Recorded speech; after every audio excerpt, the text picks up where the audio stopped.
Assalamualaikum warahmatullahi wabarakatuh. Alhamdulillah wassalatu wassalamu ala Rasulillah wa ala alihi wa sahbihi wa mawalah wa la hawla wa la quwata illa billahi wa ba'du. Alhamdulillah, segala puja dan puji hanya milik Allah subhanahu wa ta'ala. Salawat dan juga salam kita hadiahkan kepada Rasul kita Nabi besar Muhammad sallallahu alaihi wa ala alihi wasallam. Alhamdulillah, di pagi hari ini kita masih bisa melaksanakan salat subuh berjamaah, salat yang paling berat dilakukan kecuali orang-orang yang khusyuk, sebagaimana Allah subhanahu wa ta'ala berfirman, wa innaha lakabiratun illa 'alal khashiin. Salat itu berat tetapi menjadi ringan bagi orang yang khusyuk. Tak lupa salawat dan juga salam kita hadiahkan kepada Rasul kita Nabi besar Muhammad sallallahu alaihi wa ala alihi wasallam. Kita sekarang masih berada di bulan Syawal. Ada ibadah yang sangat-sangat agung di bulan Syawal, yaitu ibadah puasa 6 hari. Dan apabila digandengkan dengan puasa Ramadan, maka Nabi SAW mengatakan, man shama Ramadanan thumma atba'a sittan min Syawal kana kasiyamu dahrin. Barang siapa yang berpuasa Ramadan kemudian diikuti 6 hari puasa Syawal, maka sama dengan puasa 1 tahun. Tetapi tidak semua Allah subhanahu wa ta'ala takdirkan di antara kita ini bisa puasa Syawal. Entah karena dia safar, entah karena sibuk bekerja sehingga pekerjaannya sangat keras, berat sehingga tidak bisa berpuasa, atau karena ada perkara-perkara lain. Akan tetapi walaupun seandainya di antara kita tidak bisa puasa Syawal, sebenarnya di sana ada amalan-amalan yang sebanding dengan amalan-amalan puasa. Jadi bagi orang-orang yang tidak sanggup berpuasa Syawal, di sana ada amalan-amalan yang pahalanya itu sebanding dengan amalan puasa. Dan itu bukan hanya satu amalan, banyak. Maka di pagi hari ini kita akan membahas beberapa amalan yang kalau diamalkan pahalanya sebanding dengan pahala orang yang berpuasa. Amalan apa saja? Yang pertama, disebutkan oleh para ulama, al-ghibtah. Ghibtah itu amalan yang paling ringan tetapi bernilai pahala besar di hadapan Allah subhanahu wa ta'ala. Apa itu ghibtah? Ghibtah itu hasad yang dibolehkan, bahkan hasad yang terpuji. Hasad itu kan ada dua. Ada hasad yang tercela, itulah yang kemudian kita harus berlindung, min syarri hasidin idza hasad, dari keburukan orang hasad. Tapi di sana ada hasad yang terpuji yang disebut dengan ghibtah. Ghibtah itu artinya kita berangan-angan memiliki kenikmatan yang Allah berikan kepada orang lain tanpa menghendaki kehilangan nikmat tersebut, tetapi dia ingin melakukan hal yang sama seperti yang ia lakukan. Itu namanya ghibtah. Maka orang yang melakukan ini pahalanya sama dengan orang yang Allah berikan nikmat kemudian dia bisa beribadah dengan nikmat itu. Dan itu disebutkan dalam sebuah hadis. Kata Nabi SAW, innamad dunya li arba'ati nafar. Dunia ini untuk 4 kelompok. Dunia ini untuk 4 kelompok. Siapa saja 4 kelompok ini? Abdun razaqahullahu atau abdan razaqahullahu, abdun razaqahullahu malan wa ilman fahuwa yattaqi fihi rabbah wa yasilu fihi rahimah wa ya'lamu lillahi fihi haqqah fahada bi afdalil manazil. Seorang hamba yang Allah Subhanahu wa taala berikan harta yang melimpah serta pengetahuan agama yang mumpuni. Dengan ilmunya dia gunakan harta itu untuk bertakwa kepada Rabb-Nya. Dia bisa menyambung dengan harta itu rahim-rahimnya, kerabat-kerabatnya. Dan dia mengetahui hak-hak Allah Subhanahu wa taala seperti zakat, sedekah dan yang semacamnya. Maka hamba ini seafdal-afdalnya tempat di sisi Allah Subhanahu wa taala. Ini yang pertama. Yang kedua, abdun razaqahullahu ilman wa lam yarzuqhu malan fahuwa sadiqun niyati yaqulu law anna li malan la amiltu bi amali fulani fahuwa bi niyatihi fa ajruhu masawa'un. Seorang hamba yang Allah berikan ilmu tapi Allah tidak berikan harta kepada dia, tetapi dengan ilmunya walaupun dia tidak punya harta tapi dia punya niat yang baik, yang jujur. Dengan niatnya dia mengatakan, kalau aku punya harta seperti orang itu, maksudnya orang itu yang dengan hartanya bertakwa kepada Allah Azza wa Jal, aku pun akan mengamalkan hal yang sama seperti dia. Maka Rasul mengatakan, maka dia dengan niatnya pahalanya sama dengan orang yang punya harta dan punya ilmu. Jadi kalau seandainya ada tetangga punya harta banyak, bisa haji, kita pula tak punya harta tapi pengen haji, kemudian kita katakan dalam hati kita, aku pun kalau seperti dia, aku pun sama akan melakukan hal yang sama. Maka dengan niat kita dan kejujuran niat kita itu, kita dapat pahala seperti dia juga dapat pahala. Pahalanya sama di hadapan Allah Azza wa Jalla. Dari sini menunjukkan apa? Bahwa niat itu membesarkan yang kecil dan mengecilkan yang besar. Itulah niat.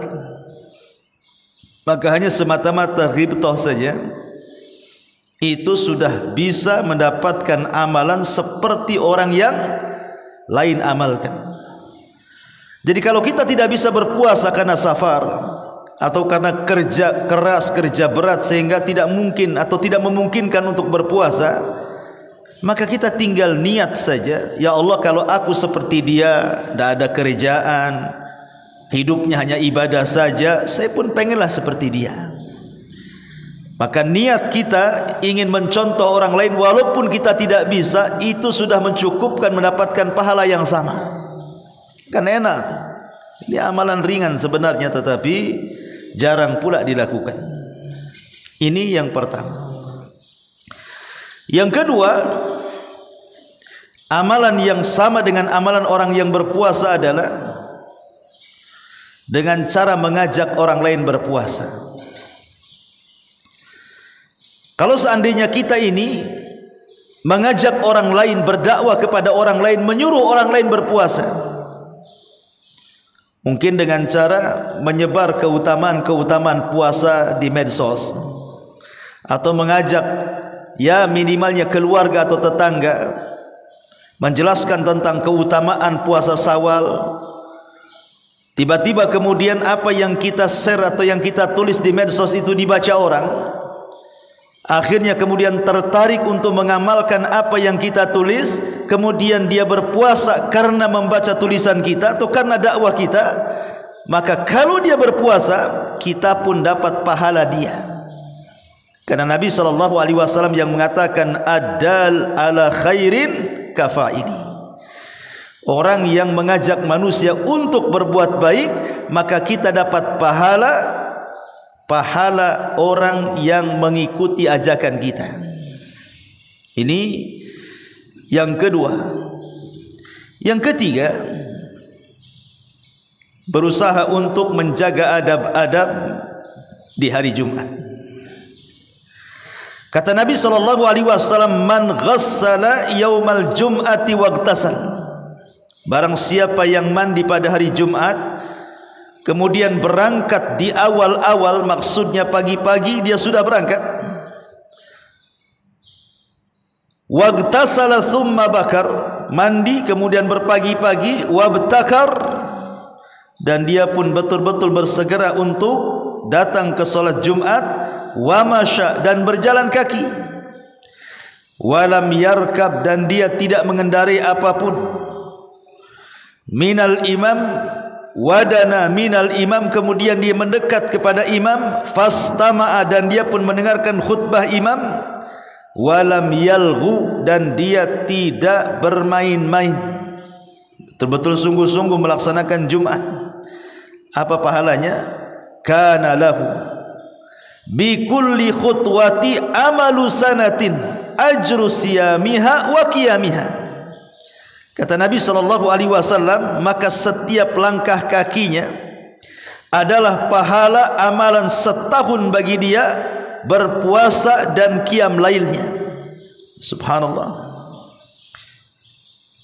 Kalau kita mandi di hari Jumat, dan mandi di hari Jumat itu pendapat yang kuat hukumnya wajib, walaupun ada yang mengatakan sunnah. Karena ada hadis yang mengatakan ghuslu yaumil jum'ati wajibun, mandi di hari Jumat itu wajib. Kemudian setelah itu berwangi-wangi, kemudian bergegas, manusia belum datang ke masjid dia sudah ke masjid. Kemudian dia berjalan kaki tanpa mengendarai kendaraan. Kemudian sampai di masjid dia mendekat kepada imam dan betul-betul mendengarkan dengan seksama khutbah imam. Maka setiap langkahnya, setiap langkah kaki kita di rumah ke masjid itu, maka akan dapat pahala amalan setahun puasanya dan qiyamul lailnya. Jauh juga Ustaz kalau dari Pertiwi ke jalan kaki ini. Habis ini apa enggak keringatan? Ya. Memang begini hadisnya. Kemudian dia berjalan dan tidak menunggang sesuatu. Gimana hadisnya memang seperti itu gitu ya. Nah, sekali-kali lah, masa seumur hidup tidak pernah jalan dari perumahan sana ke sini kan. Dekat lah, kecuali dari Tiban Kampung ke sini ya lah kan itu ya. Dari sekitar Tanjung Riau saja dekat lah ke sini. Ini yang ketiga. Kemudian yang keempat, amalan yang sebanding dengan amalan puasa adalah as-sa'i alal armalati wal miskin, menyantuni janda-janda fakir dan fakir miskin. Nabi SAW bersabda dalam sebuah hadis yang dikeluarkan Bukhari dan Muslim, kata Nabi SAW, as-sa'i alal armalati wal miskini kal mujahidi fi sabilillah au kalladhi yasumun nahara wa yaqumul laila. Orang-orang yang membantu ataupun menyantuni para janda-janda miskin ataupun orang-orang miskin, maka sebanding dengan orang yang jihad di jalan Allah, atau sebanding dengan orang yang mengerjakan puasa di siang hari dan mengerjakan salat malam di malam hari. Maka ini juga pahala yang sebanding dengan puasa. Kalau kita tidak bisa puasa Syawal, cari janda, beli nasi padang gitu ya, santuni mereka. Tapi jangan ada udang di balik batu ya. Jadi betul-betul kita niat menyantuni karena kefakirannya. Karena namanya janda itu, mereka tidak bisa bekerja, sebagian mereka tidak punya skill, karena ada wanita-wanita itu semasa hidup suaminya betul-betul menggantungkan hidup kepada suaminya. Apabila suaminya meninggal, ada di antara mereka itu yang tidak bisa apa-apa, tidak bisa bekerja. Ya, tapi kalau bisa janda-janda yang sudah 60, 70 tahun ya. Jangan pula janda 20 tahun. Bahaya ya. Ya. Ma'asyiral muslimin yang dimuliakan Allah Azza wa Jalla. Jadi orang-orang yang menyantuni janda-janda fakir ataupun orang-orang miskin, subhanallah, pahalanya sama dengan berjihad. Yang kedua, pahalanya sama dengan puasa. Yang ketiga, pahalanya sama dengan orang yang qiyamul lail. 3 keutamaan, subhanallah. Ini yang keempat. Kemudian yang kelima, berusaha untuk memperbenahi akhlak, memperbaiki akhlak kita. Karena ada surga itu tidak bisa diraih kecuali dengan akhlak. Bahkan akhlak itu nilainya jauh lebih tinggi dibandingkan ibadah sunnah. Bahkan walaupun seseorang mungkin jarang sholat malam, jarang puasa sunnah, tapi dia punya akhlak, maka terkadang akhlak itu sudah mewakili, tanpa harus sholat malam, tanpa harus puasa sunnah, sudah dapat pahala dua-duanya. Kata Nabi SAW, innal mu'min la yudrika bi husni khuluqihi darajatas saimil qaim. Sesungguhnya dengan akhlak mulia seorang mukmin itu akan sampai ke derajat orang-orang yang mengerjakan puasa dan juga salat malam. Dari sini menunjukkan bahwa akhlak itu terkadang lebih tinggi nilainya dibandingkan ibadah-ibadah sunnah. Ma'asyiral muslimin yang dimuliakan Allah Subhanahu wa taala. Adapun akhlak sendiri, satu hari Abu Hurairah radhiyallahu an pernah dinasihati Nabi sallallahu alaihi wasallam atau diberikan wasiat. Dan Rasul mengatakan, "Ya Abu Hurairah, alaika bi husnil khuluq." Hei Abu Hurairah, wajib atas engkau memperbaiki akhlak. Maka Abu Hurairah radhiyallahu an bertanya, "Apa yang dimaksud akhlak yang kau wasiatkan kepadaku ini Rasul?" Maka Nabi SAW mengatakan, tasil man qata'aka wa ta'fu amman dhalamaka wa tu'ti amman kharamaka.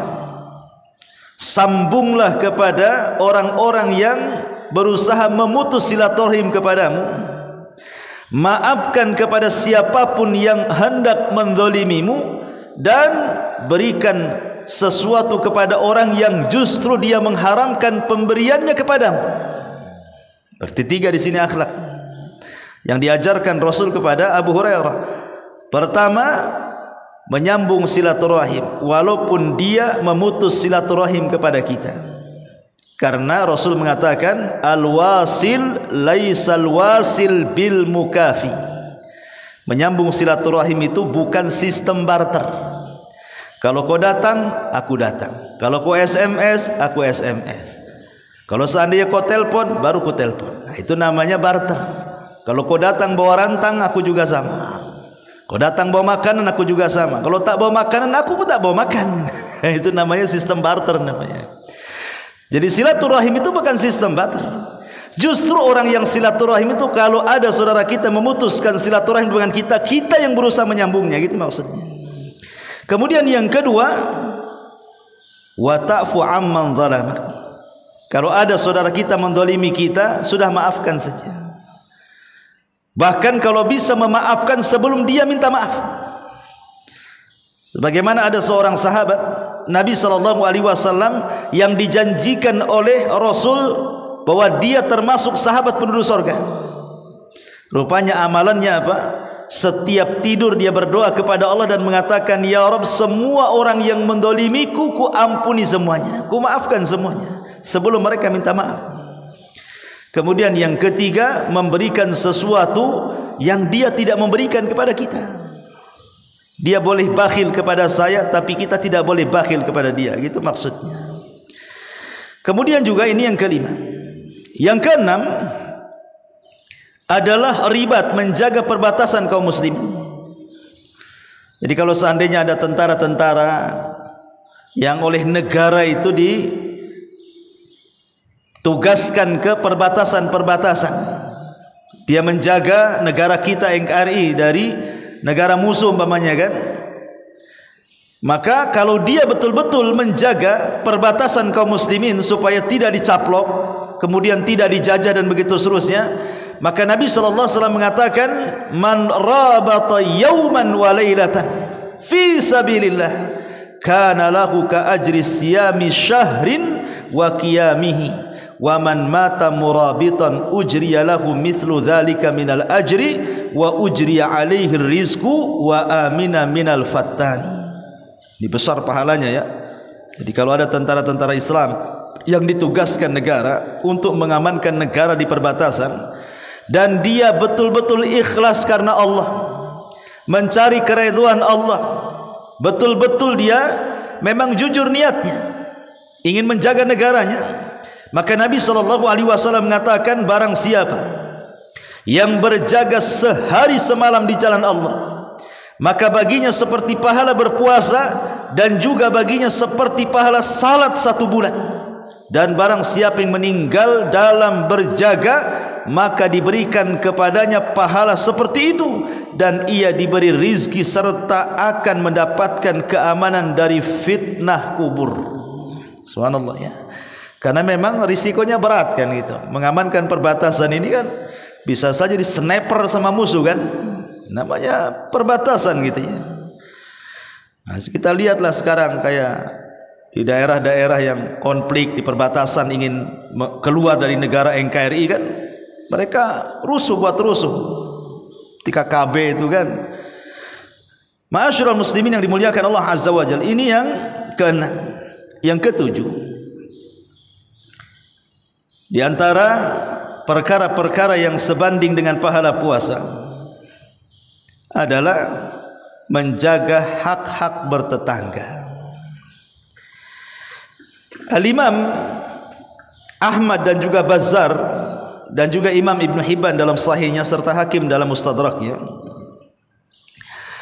meriwayatkan sebuah hadis yang sampai kepada Abu Hurairah radhiyallahu anhu.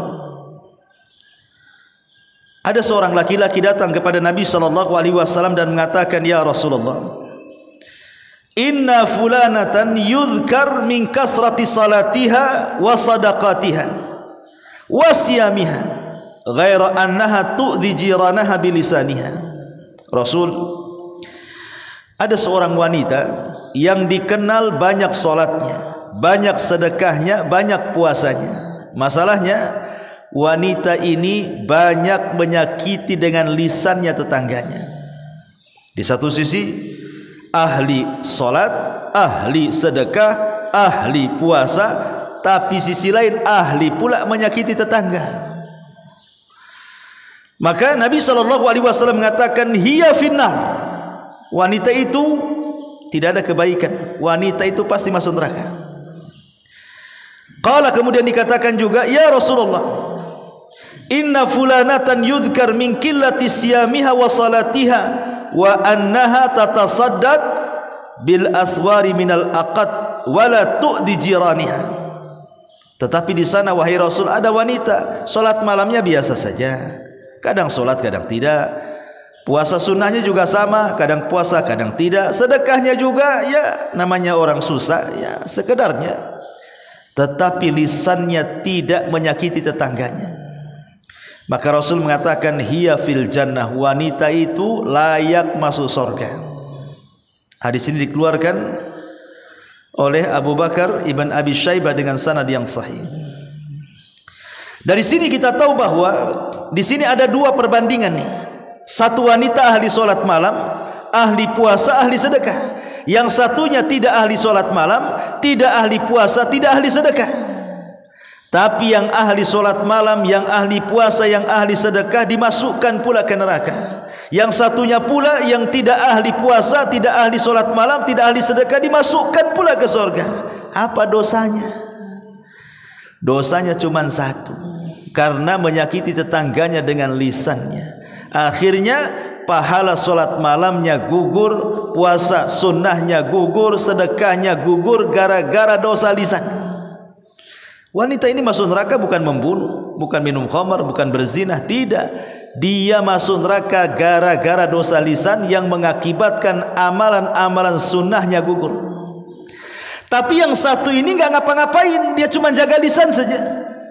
Dia tidak menyakiti tetangganya. Dia pun sholat tidak, puasa tidak, sedekah tidak. Tetapi dia bisa masuk surga, mengimbangi orang-orang yang banyak amalan sunnahnya, tapi masuk neraka. Dari sini kita tahu bahwa menjaga lisan, menjaga hak-hak bertetangga dengan lisan, itu bisa membandingi orang yang melakukan amalan sunnah seperti sholat, puasa dan sedekah. Maka ini yang ketujuh, berusaha menjaga hak-hak bertetangga. Kemudian yang nomor 8 disebutkan oleh para ulama, taftirus shaim, memberi bukaan pada orang yang puasa. Gak usah jauh-jauh lah, kalau puasa Syawal ini kalau ngasih iftar ke masjid biasanya nggak ada orang datang kan. Ramadan aja orang datang ke masjid tuh. Kalau Syawal kan susah tuh nyari orang iftar. Keluarga kita saja lah. Mungkin ibu kita, bapak kita, atau istri kita, atau kerabat kita yang sedang berpuasa. Kemudian siang itu kita sudah niat, saya nggak puasa nggak enak lah, biar saya dapat pahala puasa-puasa keluarga saya. Jadi saya sudah niat, saya akan cari bukaan yang enak untuk mereka. Nah, gitu ya. Kemudian kita keliling tuh siang-siang tuh, semua dibeli, macam-macam dibeli. Nah, kemudian kita hadiahkan supaya mereka berbuka. Kita dapat pahala mereka. Kata Nabi SAW dalam hadis Zaid ibn Khalid al-Juhani, man fattara sa'iman kana lahu misla ajrihi ghaira annahu la yanqus min ajri saimi syai'un. Barang siapa yang membuat orang yang berpuasa itu membatalkan puasanya dengan iftar yang kita berikan kepada mereka, maka dia dapat pahala orang yang berpuasa tersebut tanpa mengurangi pahala dia sedikit pun. Ini yang nomor 8. Kemudian juga yang terakhir, yang nomor 9. Ma'asyiral muslimin yang dimuliakan Allah Subhanahu wa taala, adalah orang-orang yang ketika dia sehat dia suka puasa, ketika dia sehat dia suka sholat malam, dia suka sedekah. Pokoknya ketika sehat itu dia selalu melakukan itu. Tiba-tiba Allah takdirkan dia sakit. Akhirnya dengan sakit itulah akhirnya dia tidak bisa sholat malam lagi, tidak bisa puasa sunnah lagi, tidak bisa sedekah lagi. Maka orang-orang yang ketika sehatnya dia melakukan amalan yang baik, kemudian ketika sakitnya tidak bisa, maka dia tetap dapat pahala seperti ketika sehatnya. Banyak ketika sehatnya dia ahli puasa, ahli sholat malam, ahli sedekah. Ketika sakit tidak bisa apa-apa, terbaring gitu ya. Sehingga dia pengen sholat tak bisa, pengen puasa tak bisa, pengen sedekah perlu biaya kan itu. Maka Rasulullah SAW mengatakan orang yang seperti ini ketika sakitnya dihitung amalan ketika sehatnya. Nah, luar biasa gitu ya. Makanya ta'arraf ilallah fir raha ya'rifka fisyiddah. Kenali Allah di waktu senang, nanti Allah mengenali kalian di waktu sulit. Dari Anas bin Malik radhiyallahu an, anna Nabi sallallahu alaihi wasallam raja'a min ghazwati Tabuk. Bahwa Nabi sallallahu alaihi wasallam kembali dari perang Tabuk. Fadana minal Madinah, kemudian sudah mendekati kota Madinah. Faqala, maka dia mengatakan, inna bil madinati aqwaman ma sirtum masiran wala qata'tum wadiyan illa kanu ma'akum. Di Madinah itu ada satu kaum, dia tidak seperti kalian bisa berjihad, bisa berjalan melewati lembah-lembah, tetapi pahala mereka sama dengan pahala kalian. Qalu, para sahabat mengatakan, ya Rasulullah, wa ma hum bil Madinah, siapa mereka orang-orang seperti di Madinah ini? Maka Rasul sallallahu alaihi wasallam mengatakan hum bil madinati hasabahumul udhru. Mereka adalah penduduk Madinah yang tertahan karena uzur sehingga tidak bisa terlibat seperti yang kalian lakukan. Karena ada uzur, tetapi pahalanya sama dengan kalian. Dan sakit itu bagian daripada uzur, safar itu bagian daripada uzur.